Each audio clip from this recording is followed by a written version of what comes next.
Taylor does have yet to perform a single live performance from the life of a showgirl, so this could very well give her the opportunity to do that, as well as potentially give us a Tavis red carpet.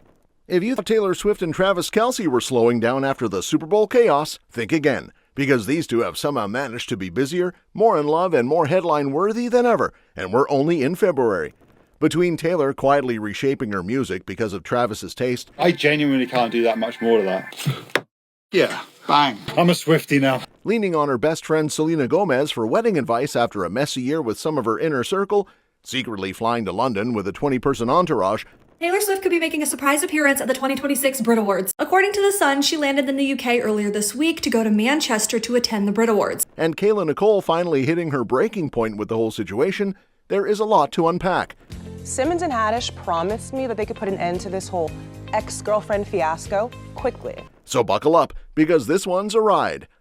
Let's start with the story that genuinely made us smile, because it's one of those moments that reminds you how real this couple actually is behind all the headlines. So apparently, Travis Kelce is the entire reason Taylor Swift's latest single Opalite now has a house music remix, and the way it happened is peak Kelce energy. British DJ and producer Chris Lake revealed in a behind-the-scenes video that he slid into Travis's DMs after hearing that the couple had been playing his music together at home.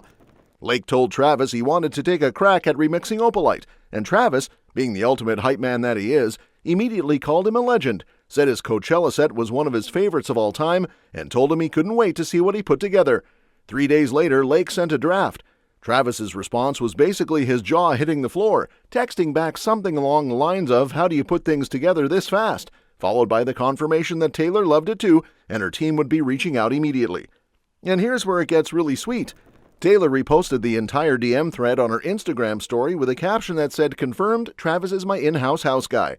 The remix shot straight to #1 on iTunes, and Travis commented on Lake's post saying it was the collab nobody even knew they needed.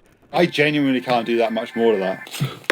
Yeah, bang. I'm a Swiftie now. The whole thing started because Travis and Taylor were vibing to Chris Lake tracks together at home, and Travis took it upon himself to make the connection happen. He wasn't asked by a label. He wasn't coordinating with management. He just saw an opportunity to do something cool for his fiance's music and made it happen through a DM. Sources close to the couple say this is exactly how they operate. Travis is constantly finding ways to support Taylor's world in ways that feel organic, not orchestrated, and Taylor loves him for it. It also helps that Opalite already had a special meaning between them.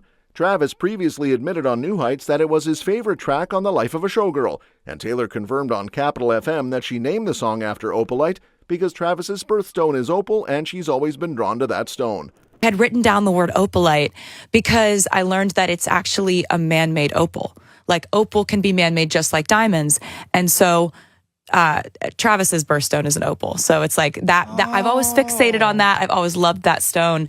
And I thought it was a kind of a cool metaphor that like it's a man-made opal and happiness can also be man-made too.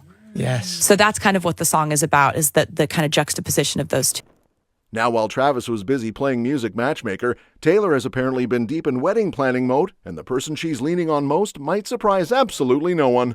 Selena Gomez, Taylor's ride or die since 2008, has become her go-to advisor for everything from decorations to flowers to the emotional logistics of pulling off a wedding when you're one of the most famous people on the planet. And it makes perfect sense because Selena literally just went through it herself. She married Benny Blanco back in September in Santa Barbara, and Taylor was right there. Not just attending, but giving a speech that reportedly had guests in tears. She talked about watching Selena cry on the floor over exes, about broken hearts and bad chapters, and about how happy she was that Selena finally found someone who treats her the way she deserves. She even joked that Selena beat her to the altar, which got the whole room laughing. What makes this even more meaningful is the context around Taylor's friendships this past year. Without getting into the weeds, there's been some tension in her wider circle, the kind of stuff that happens when fame, legal drama, and public perception start pulling at the seams. Through all of that noise, Selena has remained completely solid. No drama, no headlines, no weird energy, just unwavering 17 years deep friendship. Taylor reportedly asked both Selena and Gigi Hadid to be in her bridal party, and the planning has apparently turned into an excuse for dinners, trips, and quality time that feels less like wedding stress and more like a celebration of the people who've actually shown up for her when it mattered. Friends close to them say Taylor wants the whole process to be fun and memorable for everyone involved, with parties and time spent together leading up to the big day. I know it's going to be fun to plan, because I think the only stressful weddings are the ones where you have a small amount and people are on the bubble. And you have to evaluate or assess your relationship with them to see if they should be there. Anyone I've ever talked to. And speaking of the big day, while the wedding details remain tightly locked down, the buzz around it got a whole lot louder this week when reports surfaced that Taylor has secretly flown into London with an entourage of more than 20 people. The timing is what's raising eyebrows, because the Brit Awards are happening in Manchester on February 28th, and Taylor is nominated for International Artist of the Year and International Song of the Year for The Fate of Ophelia. Taylor Swift could be making a surprise appearance at the 2026 Brit Awards. According to The Sun, she landed in the UK earlier this week to go to Manchester to attend the Brit Awards. Taylor does have yet to perform a single live performance from the life of a showgirl, so this could very well give her the opportunity to do that, as well as potentially give us a Tavis red carpet. She won the Global Icon Award at the Brits back in 2021 and is known to have a deep respect for the ceremony, which makes the coincidence almost impossible to ignore. Ladies and gentlemen, your Brits global icon, Taylor Swift. An industry insider revealed that organizers have been keeping everything under lock and key, but admitted it felt too perfectly timed to be a coincidence. Now here's where it gets spicy. Harry Styles is confirmed to perform at the same ceremony, making his live TV debut of music from his new album. Taylor and Harry dated briefly back in 2012, and while both have clearly moved on, Taylor's engaged, Harry's reportedly with Zoe Kravitz. The idea of them being at the same event for the first time in years has fans doing the math on every possible scenario. Sources close to Taylor say she has zero concerns about it. Their relationship was so long ago that it barely registers anymore, and they're perfectly friendly on the rare occasions they do cross paths. But let's be real, the internet doesn't care about logic when it comes to ex-boyfriend energy at an award show, so expect the memes to be relentless. Meanwhile, on the complete opposite end of the emotional spectrum, Kayla Nicole has reportedly reached her limit with being constantly pulled into the Taylor and Travis narrative. And honestly, it's hard not to feel for her on some level. The Super Bowl ad she appeared in for Sleeper, where she was introduced as the ex of a certain NFL player alongside Tiffany Haddish and Ben Simmons playing bumbling breakup specialists, set the internet on fire.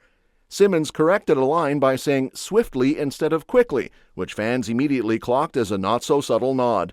The whole thing was designed to be tongue-in-cheek, but the reaction was nuclear.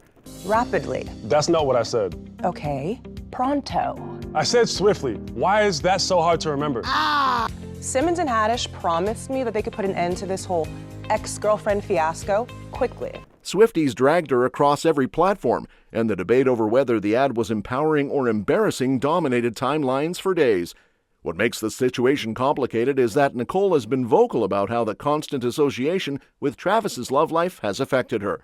She's admitted in past interviews that the level of online hate impacts her, that people flood her posts debating her worth as a person, and that she's tried everything to move past being defined as someone's ex. The Super Bowl ad was, depending on who you ask, either her leaning into the narrative on her own terms and getting paid for it, or another chapter in a cycle she can't seem to break free from. Either way, people close to her say she's reached a genuine breaking point with the whole dynamic and is focused on building something that exists entirely outside of the Kelce Swift universe. And through all of this, the remix, the wedding planning, the secret UK trip, the ex-drama, Taylor and Travis continue to operate like a couple that's figured out the one thing most celebrity relationships can't: how to be everywhere and nowhere at the same time. They show up when it matters, disappear when they need to, and let the little moments, a DM to a DJ, a framed photo at a party, an Instagram like on a golf shot, do the talking. Taylor's been cooking her way through engagement life too, with her go-to dinner party recipes from Ina Garten, Nigella Lawson, and Jamie Oliver still in heavy rotation. Travis has openly gushed about her homemade Pop-Tarts, her sourdough that's allegedly responsible for his postseason weight gain, and the cinnamon roll she bakes him before games. She's getting good with making all these different versions of it. Oh, yeah. My favorite one was probably, the regular sourdough is one of my favorites, but the blueberry. Yeah, we do. There's a blueberry lemon. There's cinnamon swirl, cinnamon raisin. The sourdough's taken over my life in a huge way. I'm really talking about bread 60% of the time now. It's become a huge factor. Hi, I'm Travis Kelce, Kylie Kelce's brother-in-law. And I'm not going to lie, I broke Taylor's chair with the weight I gained from her sourdough. Good gut health, though. It's true love. Love you. Yeah, I'm working on getting that to at least... That number up? least a couple hours. I'm not a big directions guy, you know, like the manual to the TV and all that. Like that is known in the family. I feel like I got some decent parameters. Are you looking forward to the, mother-son dance at the wedding? Oh, I'm sure it'll be interesting. Oh, yeah? For sure. Did you have to sign an NDA even though you were the mother? No. No, they know I can keep a secret. Okay. Katy Perry once said she couldn't believe Taylor's cookies weren't store-bought, and at this point, half of Hollywood probably has a standing invitation to a Taylor Swift dinner party. The wedding is coming, the music keeps evolving, the friendships that matter are tighter than ever, and Travis Kelce is changing his fiancée's discography one DM at a time. If that's not the most perfectly chaotic love story of our generation, we genuinely don't know what is. That's all for this video, folks. We'll see you next time.